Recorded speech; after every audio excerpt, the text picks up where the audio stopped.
Hey everyone, and welcome to RUBIN'S Mind Lab, where we break down the latest research into what it really means. Ever wonder if the way we measure things like child development or even vocabulary really holds up when we look at boys and girls separately? This new study dives deep into that very question. Today we're talking about a fascinating new way scientists are looking at how tests and surveys measure people, especially when they want to make sure those measurements are fair for everyone. You know how sometimes a test might seem to work fine overall, but maybe it is a little easier or harder for certain groups of people.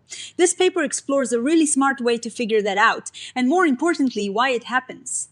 They call it extending moderated nonlinear factor analysis, which sounds super complicated. But at its heart, it's about understanding if groups of items on a test might function differently for different people. The big idea here is that researchers often group items together when they're building a test or a survey. Think about a test for kids' development. You might have some questions about their fine motor skills, like if they can pick up small objects, and others about their cognitive skills, like if they recognize shapes. Until now, most studies looked at each item one by one to see if it was biased, meaning it worked differently for, say, boys versus girls. But what if there is a pattern? What if all the fine motor questions tend to work a bit differently for girls compared to boys? This research proposes a way to test exactly that kind of theory. So, what is the problem with just looking at each item individually? Well, scientists often find something called differential item functioning, or DIF. This just means an item behaves differently for different groups, like boys and girls. But often they don't know why it is happening. Is it because the item is poorly written, or is it something related to what the item is actually trying to measure that is different between the groups? The other side of this coin is measurement invariance. This is about whether the underlying thing you are trying to measure, like intelligence or happiness, is actually measured the same way by the test, regardless of who is taking it. If items have DIF, then you might not have measurement invariance, and the scores you get might be misleading. The researchers here realized that many tests and surveys are actually built with groups of items in mind. For example, a test for child development might have specific sections for cognitive skills and other sections for motor skills.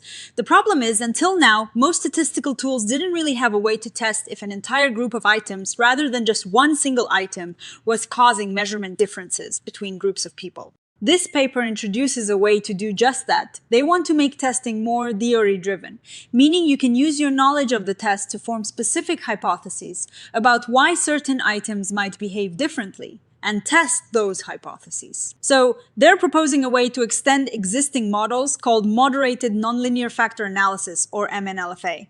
Think of MNLFA as a super flexible tool that can look at how different people respond to survey questions.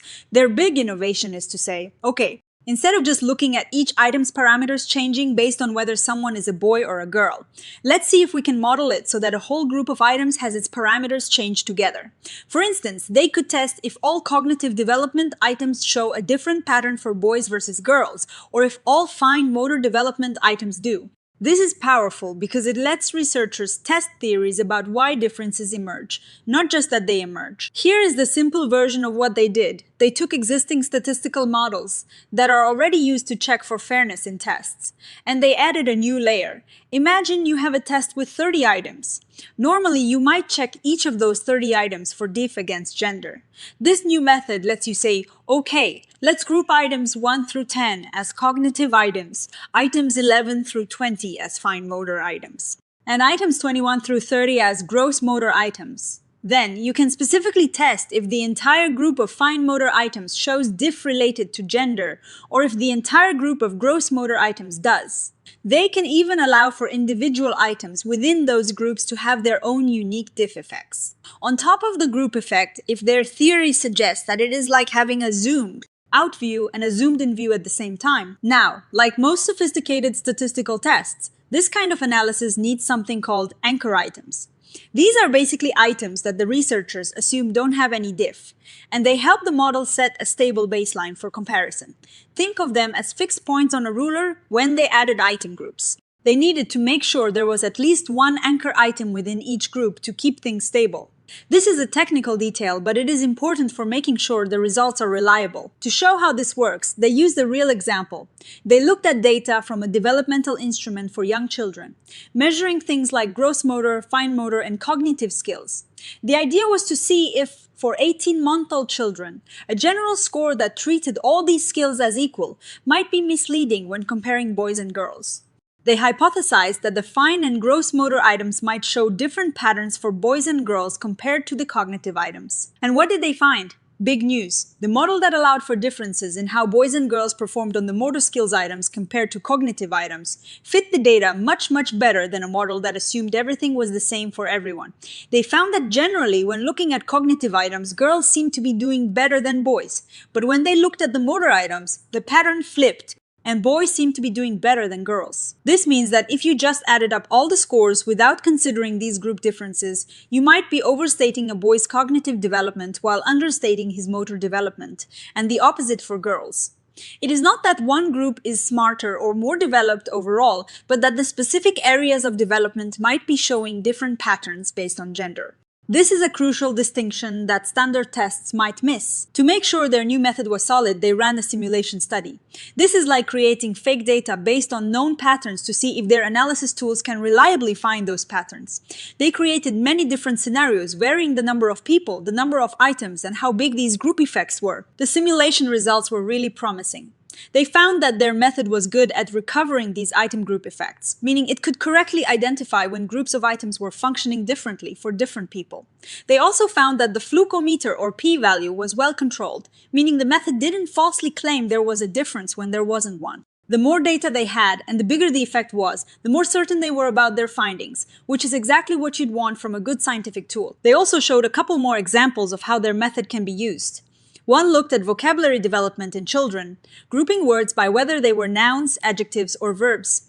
They found that girls might learn adjectives at a different rate than boys, and even highlighted 2 specific adjectives that showed even more pronounced differences. Another example used data about paranormal beliefs, showing how their method can work with different types of survey items, not just simple yes or no answers. They even showed how you could group items that measured belief in aliens and devil possession together to look for gender differences.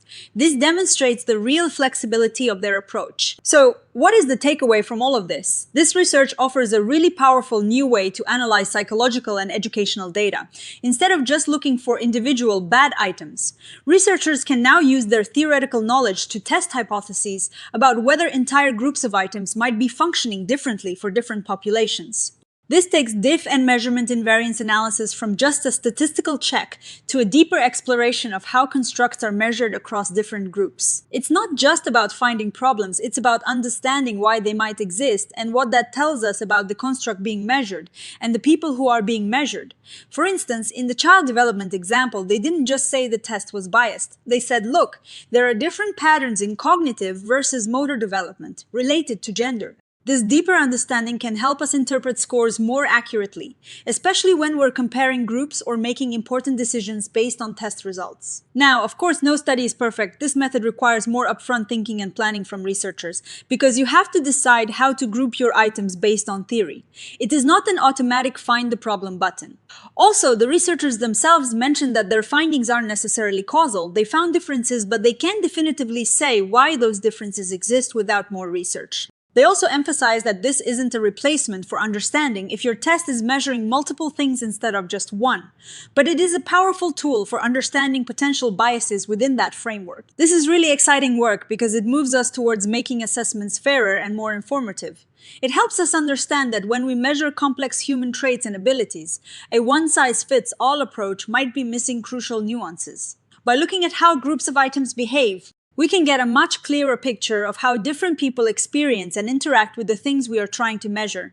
It opens the door to more targeted interventions and a more accurate understanding of human development and behavior across diverse groups. Think about educational testing or psychological questionnaires.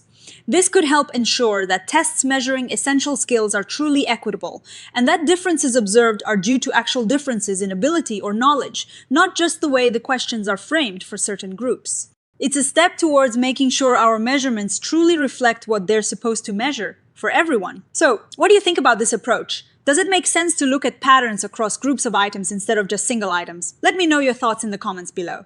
I am really curious to hear what you think. If you found this breakdown helpful, please give this video a thumbs up and subscribe to Rubin's Mind Lab for more science explained simply. We've got a lot more fascinating research to explore. Thanks for watching, and I'll see you in the next one.